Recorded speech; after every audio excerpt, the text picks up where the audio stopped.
Hi, it's Mel here. Today's video is talking about why binge eating is like a narcissistic lover or partner. Because at the beginning, you don't plan to hook up with a narcissistic lover or partner. It kind of is an accidental misfortune. At first, you're wooed by it. It's treating you really nice. At the beginning, it's all a new adventure. It's all good. Every single moment you have with each other, you think, yeah, it's kind of like one of those summer holiday relationship. You think to yourself, maybe he or she is not the ideal partner for life. You always consciously know that it's going to be a temporary thing. He or she is doing what they need to make me feel good right now. What's wrong with that? So you carry on in the relationship, letting them make you feel good. And they seem to be there at those perfect moments when you're feeling sad. They turn up with a bunch of flowers or chocolates, whatever it is that makes you feel good at that time. And you're wooed by it so much. And then as time goes along, you feel like there's this feelings developing inside you, somewhere you really didn't want to go down. Because at the beginning, where you thought it was going to be just a short romance, maybe, and then he can or she can go away and you can get on with your life.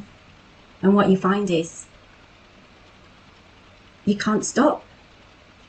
There's something about them that you just can't give up. And things have changed now.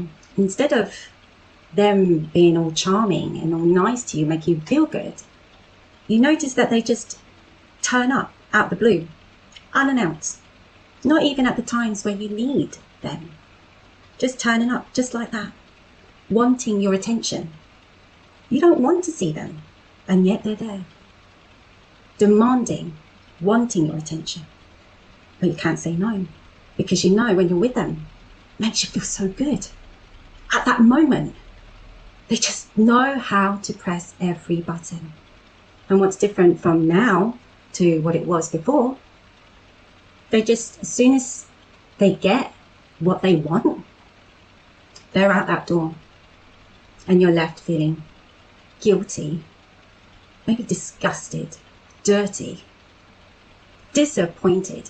Because this fling, this summer fling, that you knew you didn't want this type of person in your life, you've allowed them to come back. This is not the relationship you want, and yet you're letting it carry on because of those moments that they just make you feel so good. So you're there, feeling sad, sorry for yourself, and you say, right, this is it now. This wasn't the plan. Next time, I'm just going to say no if they turn up. But what happens? They keep coming back. But this time, at the right moments, at those right moments when you're feeling stressed at work, they suddenly turn up, making you feel good again. And for a moment, you forget all those times where you said, no, this was just a summer fling. He's not the marrying type that I want to take home to my parents. This is not a sure thing I want in my life. But they seem to know when to turn up at those moments when you're feeling stressed. You just had an argument with a friend. You just had a fight with a family. And guess what? The bad boy narcissist, the bad girl narcissist is there waiting to make you feel good. So you fall for it again, making you feel so good just for those few moments. And before you could even say, stay with me, stay, keep me feeling this good, they're out that door. You feel used. Again, you feel dirty, disgusted with yourself. How could I make this happen again? Why did I let them come in through that door? But the problem is, they keep doing it again and again. You're almost under their spell. And what's happened now? That short summer fling that made you feel good initially has spread into your entire life, to the point where that narcissistic partner has made you isolated your friends, your family, because they promise so many things. They say to you, I'm going to make you feel so good. But making you feel so good is more important than spending time with your friends and family. And you don't want to go with your family or your friends because you don't want them to see that dirty lover, the dirty narcissistic partner that you've hooked yourself with. You feel ashamed that you've let this person, this narcissistic lover in your life. So you hide yourself away from everyone. And you're caught in that cage and you don't know what to do. You feel so weak.